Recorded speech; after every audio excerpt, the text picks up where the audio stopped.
À peine entrée en fonction, la nouvelle première ministre italienne Giorgia Meloni a eu dimanche soir son premier tête-à-tête avec un dirigeant étranger en rencontrant à Rome le président français Emmanuel Macron, qui s'est engagé à travailler avec elle avec ambition, mais aussi avec vigilance.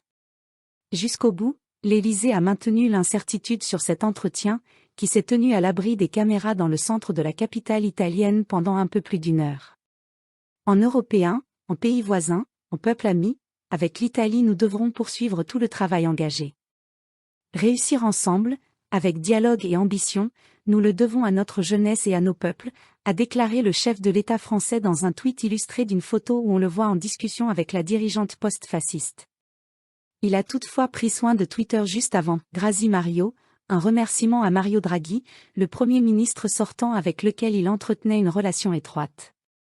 Comme pour prévenir la chef du gouvernement le plus à droite depuis la naissance de la République italienne en 1946 que la barre a été placée très haut par son prédécesseur. L'Élysée a rapporté qu'Emmanuel Macron avait félicité la première ministre lors d'échanges pragmatiques et constructifs, mais aussi francs.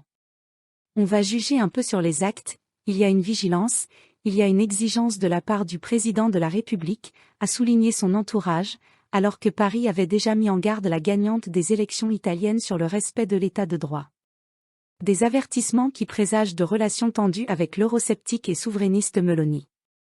Selon Rome, l'entretien, cordial et productif, a porté sur la nécessité de réponses rapides et communes à la flambée des prix de l'énergie au niveau européen, le soutien à l'Ukraine ou encore la gestion des flux migratoires.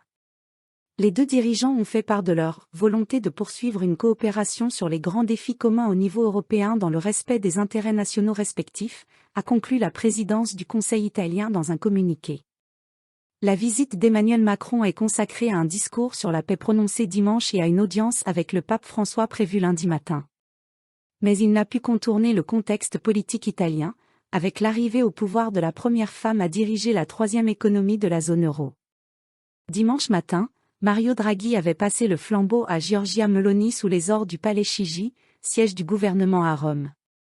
Cette ex-admiratrice du Duce a pris la tête de l'exécutif un siècle après l'arrivée au pouvoir de Benito Mussolini.